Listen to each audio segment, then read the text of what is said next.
नमस्कार, PS news पर आप सभी लोगों का स्वागत है। लाठी उठावन तेल पिलावन की राजनीति करने वाले लालू प्रसाद यादव की पार्टी राष्ट्रीय जनता दल अब नए रणनीति के तहत आगामी लोकसभा चुनाव में उतर रही है, नीतीश कुमार के लिए मुश्किलें पैदा करने के लिए।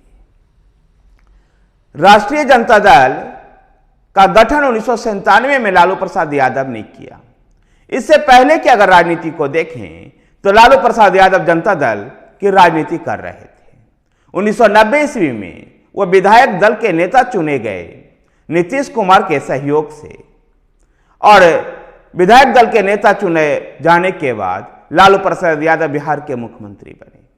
1995 में फिर से चुनाव हुआ और फिर से जनता दल सत्ता में आई और लालू प्रसाद यादव बिहार के मुख्यमंत्री बने।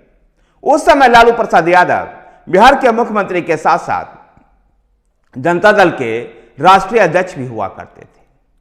संयुक्त मोर्चा की सरकार केंद्र में चल रही थी।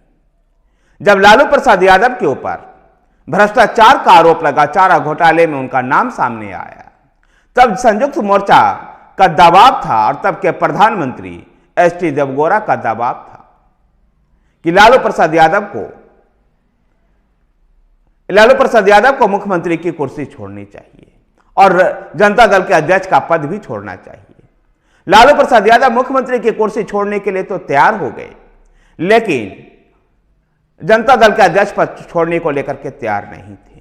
लेकिन उन पर संयुक्त मोर्चा का दबाव था। ऐसे में लालू प्रसाद यादव ने 5 जुलाई 1997 ईस्वी को जनता दल से अलग होकर के एक नई पार्टी राष्ट्रीय जनता दल का गठन कर लिया और 25 जुलाई 1997 को एक और दाव चलते हुए अपनी पत्नी राबड़ी देवी को मुख्यमंत्री बना दिया।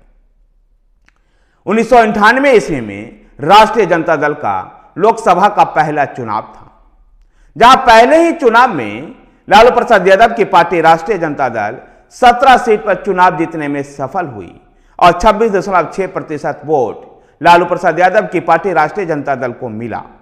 1999 में कांग्रेस के साथ गठबंधन के तहत चुनाव मैदान में उतरी राष्ट्रीय जनता दल को झटका लगा और 7 सीटों पर सिमट गई राष्ट्रीय जनता दल। यद्यपि वोट प्रतिशत में उसकी बढ़ोतरी हुई और 28.9% वोट मिला। 2004 में राष्ट्रीय जनता दल कांग्रेस पार्टी के साथ फिर से चुनाव मैदान में उतरी और जो राष्ट्रीय जनता दल का सबसे बेहतर प्रदर्शन था सीटों के लिहाज से 2004 में, जहां वो 24 सीटों पर चुनाव जीतने में सफल हुई। यूपीए सरकार का गठन हुआ, केंद्र में डॉक्टर मनमोहन सिंह प्रधानमंत्री बने और डॉक्टर मनमोहन सिंह के सरकार में लालू प्रसाद यादव रेल मंत्री बनने में सफल हुए। उस समय 2004 में राष्ट्रीय जनता दल को 30.67% वोट मिला। 2009 ईस्वी में कांग्रेस के साथ सीट समझौता न होने पाने की स्थिति में लालू प्रसाद यादव की पार्टी राष्ट्रीय जनता दल अलग होकर के चुनाव मैदान में उतरी। इस बार उन्होंने एक चौथे मोर्चे का गठन किया। उस मोर्चे में उनके साथ रामविलास पासवान की लोक जनशक्ति पार्टी, मुलायम सिंह यादव की समाजवादी पार्टी साथ में थी। लेकिन इस चौथे मोर्चे का प्रदर्शन बिहार में बेहतर नहीं हुआ और राष्ट्रीय जनता दल मात्र 4 सीट पर सिमट गई। वोट प्रतिशत भी उसका कम हो गया और 25.86% ही वोट मिल पाया। 2014 में भी राष्ट्रीय जनता दल के लिए कोई बहुत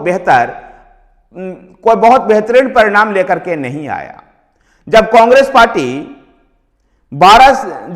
पार्टी के साथ गठबंधन कर लालू प्रसाद यादव की पार्टी राष्ट्रीय जनता दल चुनाव मैदान में उतरी।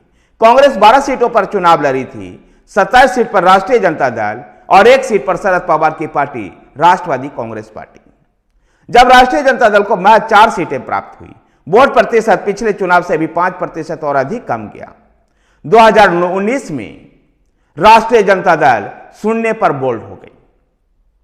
वोट प्रतिशत भी बेहद कम गया, 15.36% वोट आ गया।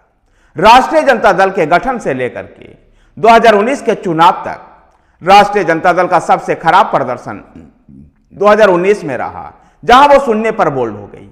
गौरतलब है कि उस समय लालू प्रसाद यादव जेल में थे और राष्ट्रीय जनता दल उनके पुत्र तेजस्वी यादव के हाथों में चल रही थी।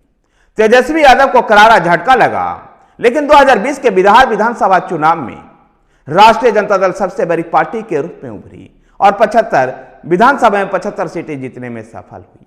ऐसे में 2024 के लड़ाई के लिए लालू प्रसाद यादव की लाठी उठावन तेल पिलावन को छोड़ करके राष्ट्रीय जनता दल नई रणनीति के साथ चुनाव मैदान में है, जहां वो माई समीकरण से भी आगे निकलते हुए न केवल जातीय समीकरण बल्कि रोजगार और विकास के मुद्दे को भी आगे रख रही है। अभी नीतीश सरकार में जिस प्रकार से 17 महीने वो महागठबंधन की सरकार में, नीतीश सरकार में राष्ट्रीय जनता दल सहभागी रहा और तेजस्वी यादव उसमें उप मुख्यमंत्री रहे, उसकी चर्चा वो लगातार करते हैं। नीतीश कुमार के 17 साल बनाम 17 महीने के शासनकाल की वो चर्चा करते हैं, जिसमें शिक्षकों की भर्ती किया गया और तमाम ऐसे कई भर्ती किए गए, जिसको लेकर के वो लगातार अपने पेट थपथपाते हैं। राष्ट्रीय जनता दल 2024 में नीतीश कुमार और भारतीय जनता पार्टी के एनडीए से लड़ाई को लेकर के एक नई रणनीति के तहत चुनाव मैदान में है। इस बीच राष्ट्रीय जनता दल, कांग्रेस पार्टी और महागठबंधन में शामिल अन्य कम्युनिस्ट पार्टियों के बीच में अभी सीट समझौता हुआ नहीं है, लेकिन ऐसे उम्मीद की जा रही है कि लगभग 27 से 28 सीटों पर राष्ट्रीय जनता दल चुनाव लड़ेगी, जबकि कम्युनिस्ट पार्टियों को एक सीटें दी जाएगी और बाकी सीटों पर 7, 8 या 9 सीटों पर कांग्रेस पार्टी चुनाव लड़ेगी। देखना दिलचस्प होगा कि भारतीय जनता पार्टी और नरेंद्र मोदी के प्रभाव में जिस प्रकार से एनडीए मिशन 400 के लक्ष्य को लेकर के उतर रही है।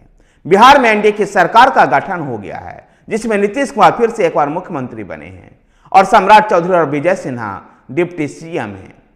बिहार की जो राजनीति है उसमें एआईएमआईएम भी मुस्लिम बहुल सीटों पर, विशेषकर सीमांचल के 7 लोकसभा क्षेत्रों में अपने उम्मीदवार को उतार पा रही है।